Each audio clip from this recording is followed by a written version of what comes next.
Oke, halo teman-teman semua. Perkenalkan, nama saya Inilam, biasa dipanggil Au. Hari ini di acara ngobrol bareng, kita kedatangan tamu spesial banget loh ya, didatengin langsung ke rumah kopi Kiboku, yaitu Pak Rahab. Assalamualaikum warahmatullahi wabarakatuh. Sik, terima kasih ya Pak udah Sama-sama. Sebelumnya gimana nih kabarnya Pak? Alhamdulillah baik. Saya nyebut Bapak karena emang panggilannya Bapak ya. Ya dulu anak-anak nyebutnya bukan anak-anak ya, maksudnya teman-teman nyebutnya Bapak sih. Bukan maksud saya emang di bawah, umurnya di bawah ya Pak ya? Di bawah ya Bapak. Bisa dibilang, enggak lah, seumuran lah ya, seumuran. Oke, sebelumnya kita kenalan dulu deh Pak. Boleh. Teman-teman yang di rumah mungkin ada yang ingat, ada yang lupa atau gitu ya? Belum kenal gitu kan. Rata-rata generasi yang sekarang belum kenal sih sama Bapak. Lama ya, jauh banget ya. Udah lama banget ya ketemu ini. Iya. Nah, dari mana nih kenalannya? Kita kenalan diri dulu deh Pak. Oke. Nama, alamat, nomor handphone, Instagram. Waduh. Bercanda. Panjang ya itu. Ya Bismillahirrahmanirrahim. Assalamualaikum warahmatullahi wabarakatuh.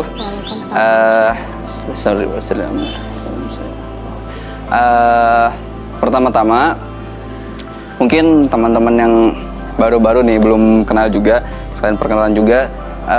Nama saya Rahadian Marifatullah. Dulu di MTMA ya bisa dibilang dari awal sampai sekarang lah ya. Cuman sekarang udah agak vakum juga. Status? Langsung ke status. Udah menikah ya, ini mah biar langsung di-cut aja loh. Jadi udah menikah. Apalagi nih? Apalagi ya? Mungkin pertama kali masuk ke MTMA gitu. Oh iya, pertama kali gabung di MTMA itu sebenarnya bukan gabung ya. Jadi di MTMA itu 2015. Sekitaran 2015 bulan Oktober itu saya tuh sempat nyari-nyari karena memang saya tertarik juga sama program ini dari Trans sendiri gitu kan. 2015 saya nyari-nyari MTMA regional di Bandung. Kebetulan ternyata belum ada. Untuk Instagram mungkin ada. Nah, dari situ saya inisiatif lah untuk DM satu-satu. Ternyata yang muncul ada satu akunnya gitu kan. Itu waktu itu ininya namanya Albi, adminnya tuh. Nah, Albi ini yang megang si akun Instagram MTMA itu. Saya coba ngobrol lah sama Albi, gimana kalau misalkan kita ketemu gitu kan, untuk dijalanin aja gitu kan. Maksudnya, karena memang, sorry nih Pak, dipotong. Ya. Maksudnya dijalanin apa nih Pak? Nah, si MTMA ini dulu akun Instagramnya itu cuman sebatas repost. Dulu tuh sebatas repost. Kemungkinan besar memang hanya untuk repost doang gitu ya. Tapi pada akhirnya saya coba ngobrol, DM-an. Dari situ ketemulah sama Albi dan beberapa orang yang lainnya. Ada sekitar 8 atau 10 orang lah ya, saya lupa lagi. Kalau salah dulu, pokoknya yang paling intinya itu sama Albi. Nah, Albi ini yang pegang akunnya, mungkin sekaligus ya Albi juga foundernya juga gitu kan dulu tuh. Nah, saya ngobrol, saya inisiasiin gimana untuk istilahnya, ya udahlah, gimana kalau misalkan kita dijadiin komunitas aja sekalian gitu kan. Karena program ini juga lumayan menarik gitu ya, maksudnya diseriuskan gitu kan. Kalau cuma repost doang kayaknya sayang, kata saya tuh. Nah, dari situ inisiasi ketemu di Balai Kota. Saya lupa lagi Oktober tuh di tanggal berapa gitu ya ketemunya. Tapi di situ pokoknya 10 orang, sudah 10 orang dari situ. Beberapa minggu kemudian tuh dikontak langsung sama MTMA-nya sendiri gitu kan, untuk MTMA Indonesia. Ya, MTMA Indonesia sendiri gitu kan, dari Transnya, untuk istilahnya kita tuh mereka tuh minta bantuan untuk cariin lokasi tempat untuk bisa syuting dari situ. Nah, dari situ adalah masuk, saya bantu untuk nyari-nyari tempat, lokasi gitu kan, lain-lain. Nah, teman-teman ikutlah dari situ yang 10 orang itu. Cuman nggak semua bisa ikut sih ya. Nah, kebetulan saya juga inisiasi pas waktu itu, karena memang dari waktu itu tuh saya mungkin banyak ya, maksudnya di luar sana itu, di regional-regional lain tuh udah ada kebentuk ya Instagram, terus mungkin komunitasnya juga. Tapi memang dari situ memang belum ada wadahnya juga, belum ada peresmian juga dari MTMA itu sendiri. Jadi kalau mau ngebentuk regional tuh kita harus resmi dulu nih. Ya, nah kalau misalkan untuk seperti itu ya bagusnya resmi gitu ya. Makanya saya juga waktu itu ada inisiatif untuk ngobrol langsung sama waktu itu Mbak Indri sungkem sama Teh Manda. Kalau Instagramnya Neng Manda itu beliau. Nah itu yang pertama kali datang ke Bandung waktu itu ngobrol. Akhirnya saya memang inisiatif udah bawa sertifikat nih dulu. Sertifikat apa nih Pak? Nah rencana waktu itu tuh pengennya diresmikan gitu kan. Si MTMA ini MTMA Bandung sendiri, regional Bandung sendiri minta diresmikan. Tapi waktu itu Mbak Indri sama Teh Manda itu kebetulan bukan nolak sih ya, nggak ada rencana untuk ke situ, kaget juga. Nah dari situ saya mintalah, ya udah nggak apa-apa tuh Mbak, kata saya teh, udah aja nggak apa-apa sekalian dari sini sekarang aja, maksudnya dari mulai sekarang ya kenapa enggak gitu kan, minta di up lah gitu istilahnya MTMA regional yang ada di Indonesia ini gitu kan.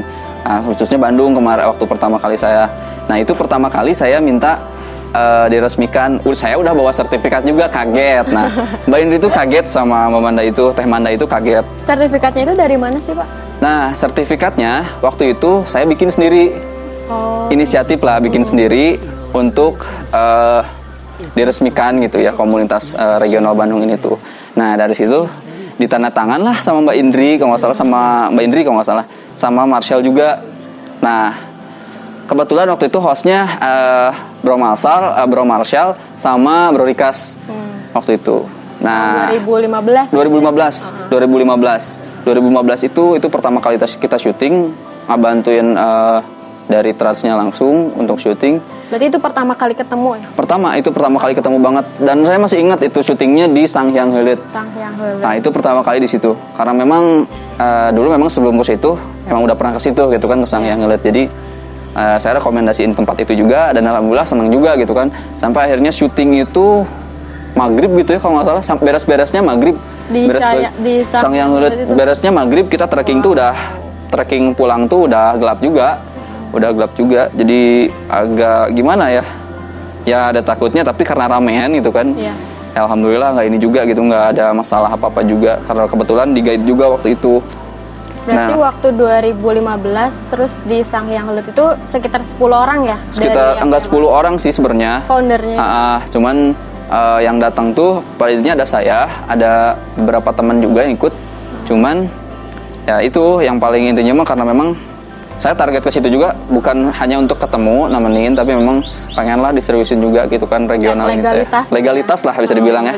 Legalitas sendiri. Nah, dari situ mungkin Mbak Indri sama ya kru Trans dan lain-lain gitu ya, pengen juga mungkin untuk akhirnya beberapa beberapa waktu ke depannya ngebuka juga alhamdulillahnya kan MTMA Indonesia gitu kan, dibentuk lah jadi komunitas di Trans TV ini sendiri gitu kan. Nah MTMA Bandung pas banget waktu itu, pas penandatanganan atau misalkan ya gitu kalau nggak salah, penandatangan itu kalau nggak salah peresmian itu saya tuh tanggal 10 November 2015. Sebenarnya sebelumnya sih kalau nggak salah tanggal 9-nya. Cuman saya mencantumkan tanggal 10. Kenapa tanggal 10? Tanggal 10 November itu apa ya? Kebetulan hari ini ya, pahlawan nasional ya. Nah, Hari Pahlawan Nasional. Nah, saya pengen di situ tuh MTMA itu bukan hanya sekedar hobi ya, MTMA Regional Bandung itu bukan hanya sekedar hobi yang cuma main aja gitu kan. Kita mengafirmasi positif untuk istilahnya kita juga bisa jadi bagian untuk jaga alam lah. Sesuai dengan tagline yang MTMA Bandung ya, Sauyunan Ngajaga Alam. Nah itu di bareng-bareng lah. Bareng-barengan. Jadi komunitasnya bukan cuma main gitu kan.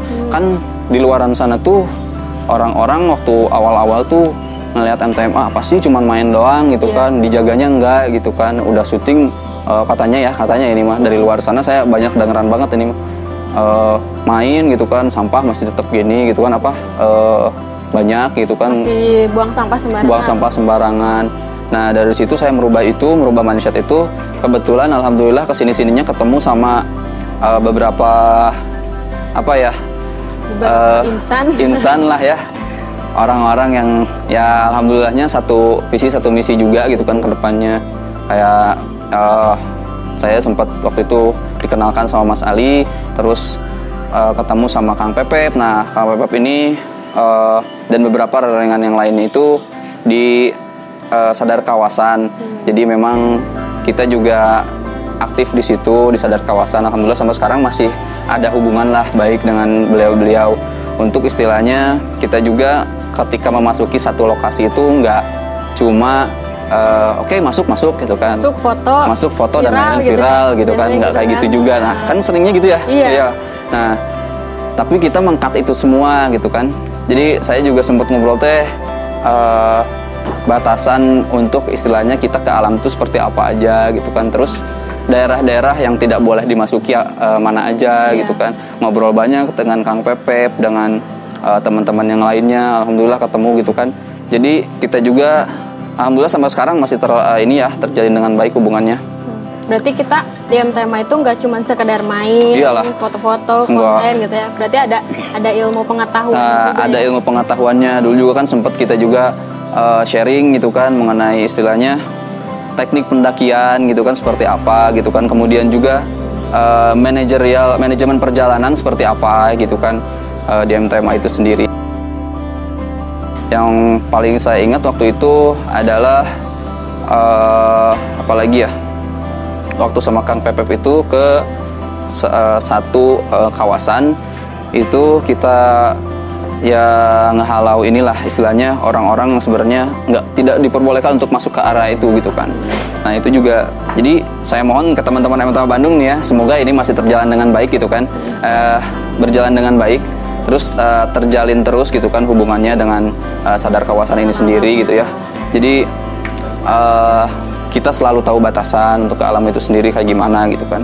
Ini juga bisa jadi ilmu terutama untuk teman-teman yang masih baru lah ya, masih baru gabung ke MTMA Bandung ya, untuk ilmunya gitu kan. Nah itu bisa jadi ilmu yang baru gitu kan.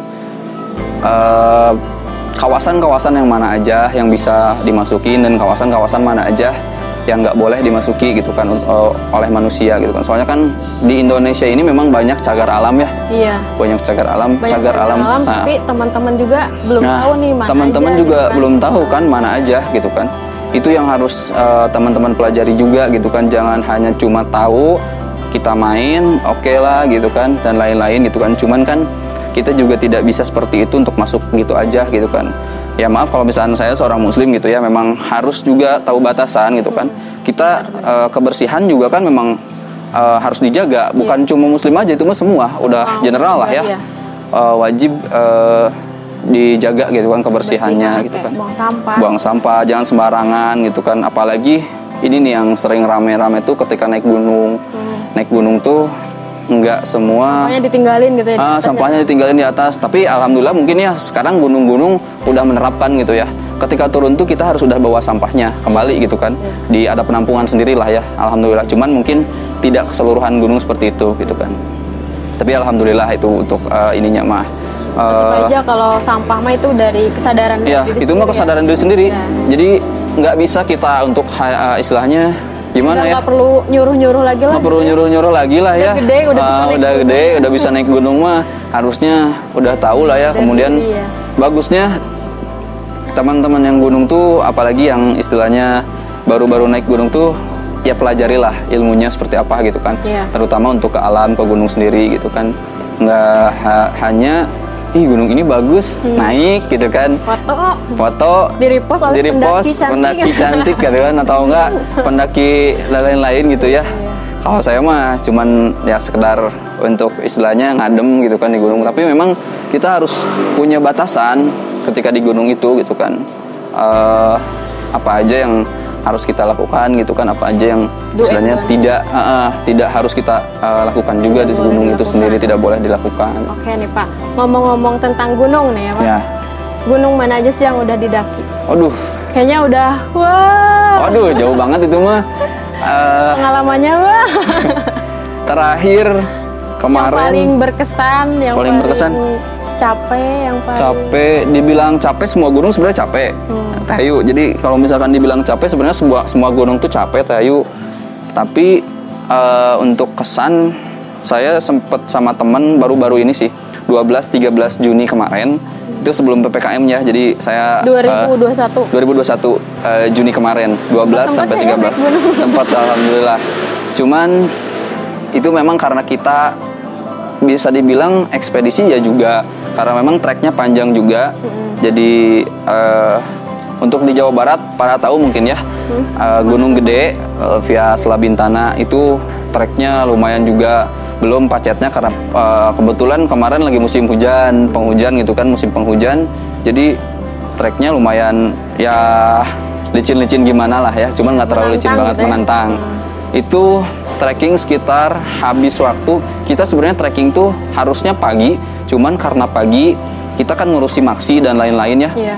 Jadi kita nungguin dulu base camp si maksinya buka dulu untuk cek kesehatan dan lain-lain. Oh sekarang ke gunung juga cek kesehatan? Gitu? Iyalah wajib. Tapi kalau misalkan kita nggak cek kesehatan dulu, kita juga nggak bisa gitu aja gitu kan. Sekarang banyak loh ya sebenarnya, banyak banget yang apalagi teman-teman nih, untuk teman-teman yang mohon maaf ya, banyak yang memakai jalur-jalur ilegal.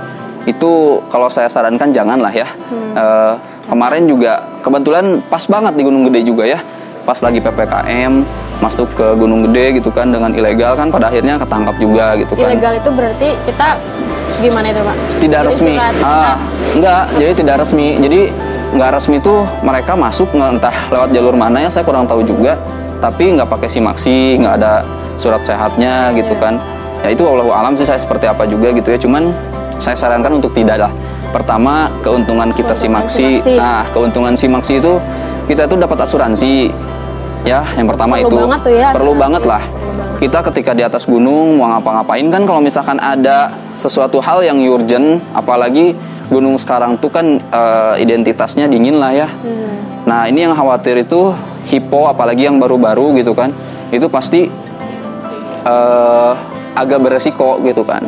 Kalau misalkan nggak ada simaksi, kita nggak pasti itu mah pasti aja base camp juga atau enggak dari pengelola juga, mereka juga nggak akan bisa membantu gitu kan, karena tidak ada simaksi, nggak ada data masuk. Ya? Sekarang kan udah online ya, udah enak gitu kan, data masuk gitu kan. Kalau misalkan nggak ada yang kayak gitu, khawatir juga untuk diri kita sendiri gitu kan.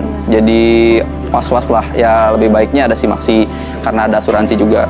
Apalagi kan sekarang tuh memang rata-rata hampir semua gunung ya, taman nasional gitu kan, itu pasti ada simaksi dan cek kesehatan.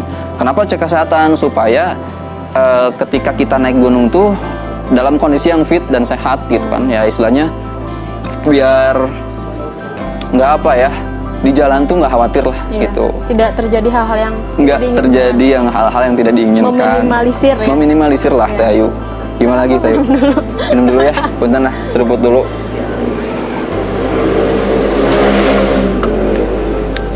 Nah, ada lagi Teh Ayu? Simaksi. Nah, terakhir berarti kemarin ya ke Gunung Gede. Ke Gunung Gede. Nah, itu kiat-kiatnya apa aja sih yang harus disiapin untuk naik gunung itu Pak?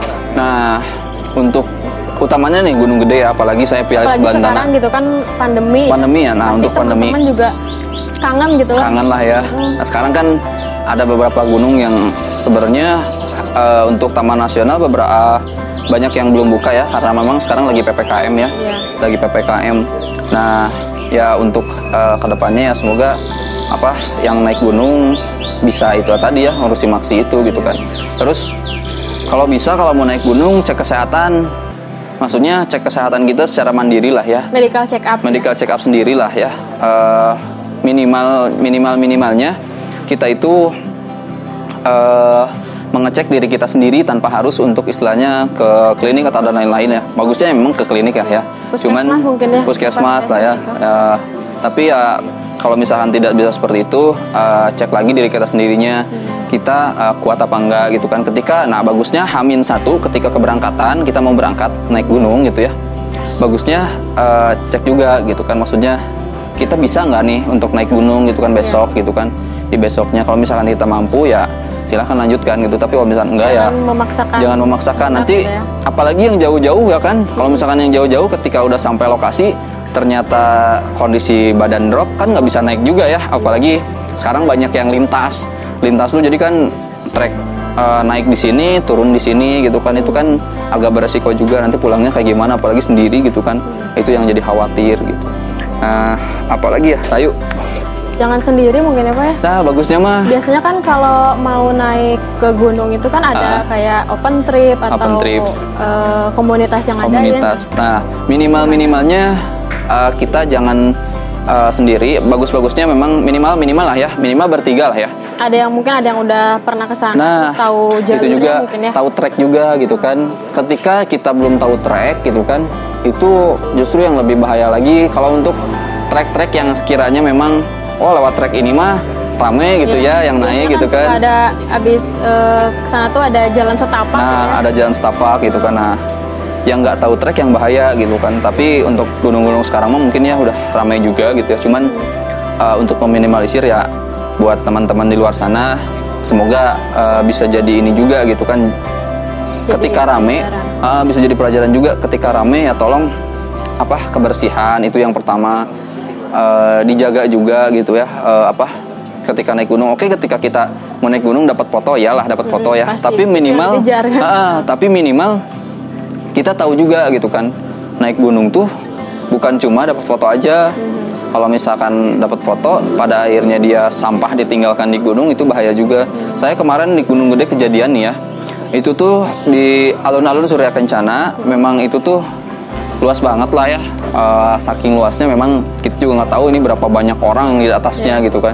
Nah, Ramai itu ya Pak? rame juga, itu rame banget juga, apalagi pas ketika ke puncak gedenya gitu kan. Padahal masih pandemi ya itu? Ya masih pandemi, baru bulan Juni kemarin gitu kan, pandemi. Berarti kalau di gunung nggak ada jaga jarak ya pandemi? Kalau di gunung, ya itu dia, nggak ada jaga jarak sih kalau di gunung, tapi ya maksudnya kita di alam tuh udah ngehirup udara yang emang seger banget gitu ya.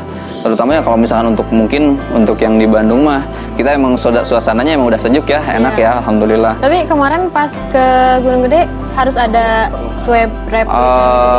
Waktu kemarin kebetulan belum ada, karena memang Karena kan belum sekarang diterapkan ya. kemana-mana harus ada surat rapid. Sekarang mah wajib ya, apalagi sekarang ada vaksin gitu kan, itu vaksin juga. Nah itu katanya wajib, tapi ya kalau misalkan tidak ini, mending jangan dulu lah, tunggu dulu, tunda dulu. Kalau kemarin saya ke sana, alhamdulillah, karena memang belum ada PCR dan lain-lain, jadi cuman cek kesehatan aja di base camp tuh, cek kesehatan, fit apa enggak. Pada akhirnya, alhamdulillah difitkan semua gitu kan, fit semua, jadi akhirnya naik gitu kan. Difitkan semua itu emang semua kondisinya fit ya? Ya, emang Nggak semua ada pemalsuan. nggak ada pemalsuan ya. Memang kita diceknya langsung sama dokter di sana gitu kan. Jadi alhamdulillah fit ya, standar lah untuk cek kesehatan seperti biasa gitu ya. Gula darah lah dan lain-lain gitu kan. Itu udah jadi memang prosedur juga gitu. Prosedur ya. Di Gunung Gede. Nah, ini yang Surya Kencana kemarin ya. Yang Surya Kencana itu saya ngeliat tuh memang yang saya sayangkan gitu ya. Mohon maaf nih, ada yang BAB juga gitu kan di sumber air ya. Di sumber air? Di sumber air. Mohon maaf ya, itu jadi sebenarnya kurang etis bagi saya ya. Kurang etis. Itu tuh sumber air bukan hanya digunakan untuk kalian-kalian ya aja gitu kan, tapi untuk orang-orang yang ke situ juga. Jadi jangan sampai sumber air itu dirusak gitu kan dengan cara yang seperti itu gitu kan. Kurang etis lah bagi saya. Sumber air itu bisa digunakan buat Nah, minum itu juga buat ya? minum. Kan kita nggak tahu ya, maksudnya mungkin tiap di antara gunung-gunung yang lain ada yang nggak ada sumber air, ada yang ada gitu kan. Cuman ketika ada, tolong digunakan dengan sebaik mungkin gitu kan. Itu jadi problem tersendiri ketika kemarin saya dan teman-teman naik ke sana gitu kan. Kenapa sih harus seperti itu gitu kan? Ini tuh gunung tuh memang sih udah jadi tempatnya ngadem kita gitu kan untuk di sana. Mungkin dibilang rekreasi bukan juga, karena memang kita harus trek dulu gitu kan. Apalagi kemarin via Selabintana tuh saya habis berapa waktu jam tuh, Pak? Sebenarnya target kita tuh 12 jam. Iya. Target kita tuh 12 jam via Selabintana ke Gunung Gede. Lumayan lah ya. Cuman kita lost gitu ya, sampai akhirnya 14 jam jadinya nyampe ke Surya Kencana. Tersesat atau gimana? Nggak tersesat sih, ya mungkin karena kondisi juga gitu ya. Teman-teman baru pertama lewat sana, tapi alhamdulillah ada teman-teman yang memang beliau-beliau ini sudah memahami medan. Jadi beliau-beliau ini juga menjadi sekaligus guide kita gitu kan. Karena beliau-beliau ini juga sudah berkecimpung di dunia alam ya, lumayan juga gitu kan. Apalagi jadi dengan ada yang profesionalnya lah ya. Ada profesionalnya ya, apalagi mereka tahu gitu kan dengan istilahnya navigasi darat dan lain-lain itu memang wajib sih, kalau apalagi kalau misalkan kita treknya panjang kayak gitu ya, itu jadi khawatir juga karena kebetulan kan saya kemarin banyak tayu, jadi sekitaran hampir 30 orang lah, 30 orang? hampir 30 orang, wow. Tapi memang 30. Kita dibagi kloter gitu ya, nggak disambung, nggak dilangsung gitu.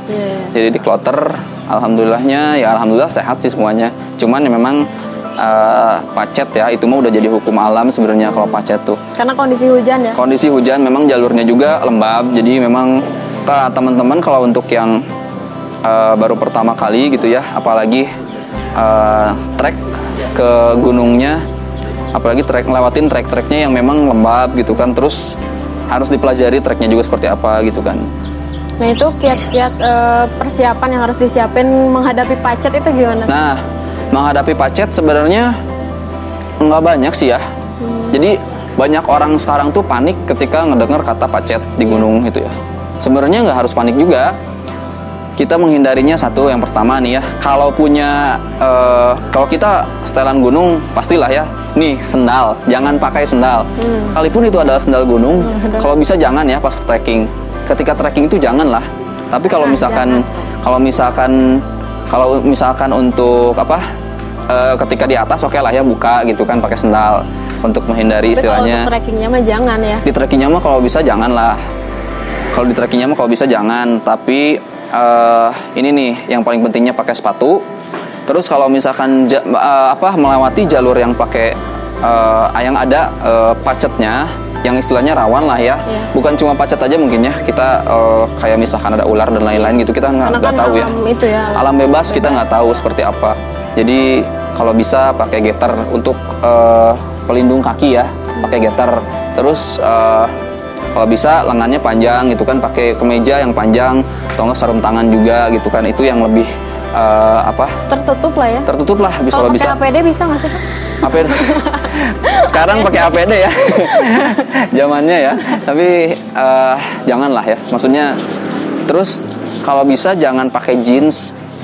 Jeans itu apalagi kalau misalnya dalam kondisi hujan itu berat banget trekkingnya ya, jalan nggak enak, nggak nyaman juga gitu kan. Kalau bisa ya untuk bagusnya pakai celana quick dry, setelah gunung aja, setelah mendaki. Makanya saya tadi bilang kan, mendaki itu bagusnya dengan situasi yang istilahnya kita fit gitu kan, terus juga kondisi yang fit, terus kita memahami manajemen perjalanan, kita tahu naik gunung tuh yang harus dipelajari, terus yang harus kita pakai apa aja gitu kan, bukan cuma carrier aja gitu kan, tapi jaket gitu kan, itu apalagi yang kondisi gunungnya yang sangat dingin gitu ya. Kayak kemarin Gunung Gede, saya kebetulan qadarullah pas ketika udah akan sampai ke sampai ke alun-alun Surya Kencana, itu hujan besar. Nah, sediakan raincoat juga gitu kan. Itu jaket yang tebal itu enak juga. Pokoknya walaupun belum musim hujan, kita harus persiapan gitu ya. Itu yang harus benar-benar disiapin lah itu mah. Gitu. Jadi teman-teman yang mau naik gunung, dengerin kata Parahat tadi ya. Kalau misalkan belum kedengeran, bisa di playback aja. Kalau ada pertanyaan yang lain juga bisa DM ya Pak? Bisa, boleh ya? DM terbuka langsung. Lah ya, terbuka lah, boleh. Teman-teman. Nah, mungkin hari ini kita cukup sekian aja kali ya Pak? Ya, sebenarnya masih panjang ya, cuman panjang, nggak cukup takut ya, kalau misalnya panjang kalian nanti boring juga lah, janganlah ya nanti. Kalau misalkan ada pertanyaan udah DM aja ke MTMA Bandung, boleh, ke Paraha boleh. Nah, yang belum tahu Paraha nih ya, belum perkenalan kali ya? Belum perkenalan, nah ya nantilah kalau misalkan ada ini. Salah satu founder MTMA Bandung. Dan alhamdulillah kita masih jalin silaturahmi ya Pak ya? Masih jalin alhamdulillah. Enggak sampai los banget lah. Masih ada. Karena kan magnetnya kuat ya Paraha. Ya gimana ya? Ketua pertama. Bisa dibilang ketua pertama karena memang dulu juga saya yang inisiasi teman, nggak mau juga kan, Albi itu sendiri nggak mau juga. Ya udahlah, antum aja lah, ya udah ke saya gitu kan akhirnya. Ya begitulah berjalan 2 tahun, digantikan aja dengan yang baru karena memang masa baktinya segitu gitu kan. Keren banget pokoknya Paraha ini sosok yang sangat menginspirasi lah ya. Allah, nggak juga sih, nggak inspirasi juga. Karena tiap orang pasti ada menginspirasinya lah Pak. Amin, amin, amin, amin. Semoga bisa jadi pelajaran yang baik lah buat teman-teman. Sekian aja dari MTMA Bandung, acara ngobar kali ini. Untuk teman-teman yang mau menanyakan bisa DM MTMA Bandung atau DM Paraha. Iya, boleh. Pak, terakhir nih ya, closing. Kita kan ada apa ya, yel-yel gitu ya. Oh iya, dulu. MTMA ya. MTMA. Kita terakhir aja ya. Boleh, siap. Dari rumah kopi Kobiku, this is my trip, My adventure. MTMA Bandung, juara.